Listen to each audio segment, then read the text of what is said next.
नमस्कार, Asian public TV में आपका स्वागत है। मैं हूं डॉक्टर शिशिर उपाध्याय।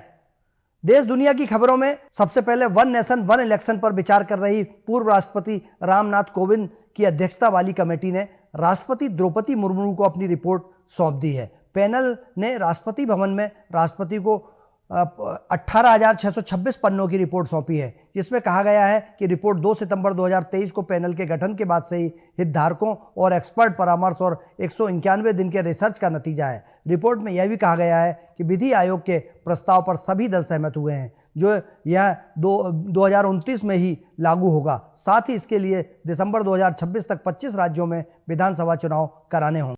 नागरिकता संशोधन कानून CAA लागू होने से को लेकर दिल्ली के मुख्यमंत्री और असम आम आदमी पार्टी के राष्ट्रीय संयोजक अरविंद केजरीवाल लगातार इसका विरोध कर रहे हैं। CAA पर उनका बयान को लेकर हिंदू शरणार्थी दिल्ली CM के आवास के बाहर विरोध प्रदर्शन करने पहुंचे। बता दें कि राष्ट्रीय राजधानी में हजारों की संख्या में पाकिस्तान और अफगानिस्तान एवं बांग्लादेश से आए हुए हिंदू व सिख शरणार्थी रहते हैं। CAA को लेकर मचे घमासान के बीच केजरीवाल ने प्रेस कॉन्फ्रेंस कर कहा कि भारी संख्या में पड़ोसी देशों से घुसपैठिए भारत आएंगे तो उनको रोजगार कौन देगा, उनको घर कौन देगा, और यह हिंदुस्तान के हक पर डाका डालेंगे। उनका ये मानना था केजरीवाल जी का कि 3 करोड़ से ज़्यादा दूसरे लोग अगर यहाँ आ जाते हैं तो नौकरियाँ कैसे दे पाएंगे। आज उन्होंने जिस तरीके का आरोप लगाया केंद्र सरकार पर, उनका कहना था कि केंद्र सरकार को जो 11 लाख से ज़्यादा जो उद्योगपति हैं वो विदेश भाग गए हैं, उनको लाने की कोशिश करना चाहिए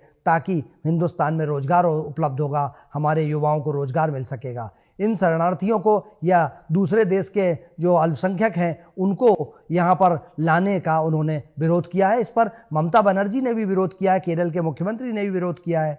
अभी कांग्रेस ने इस मुद्दे पर बहुत कुछ बोला नहीं है, चुप्पी साधे हुए नजर आ रही है।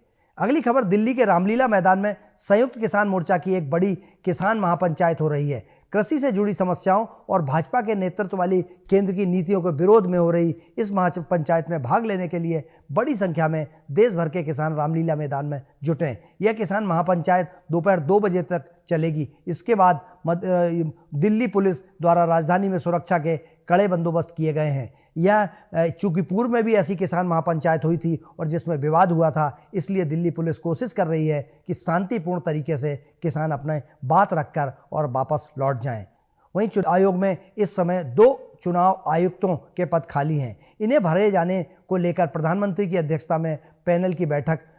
नियम के मुताबिक चुनाव आयोग में एक मुख्य चुनाव आयुक्त CEC के अलावा 2 चुनाव आयुक्त होते हैं। एक चुनाव आयुक्त अनूप चंद पांडे फरवरी में रिटायर हो गए, दूसरे अरुण गोयल ने 8 मार्च की सुबह अचानक इस्तीफा दे दिया, जिससे राष्ट्रपति द्रौपदी मुर्मू ने 9 मार्च को स्वीकार कर लिया था। आज इसकी बैठक हो रही है और आज शाम तक हो सकता है कि 5 नामों का जो पैनल आया है उसमें 2 उप चुनाव आयुक्तों का फैसला हो जाए।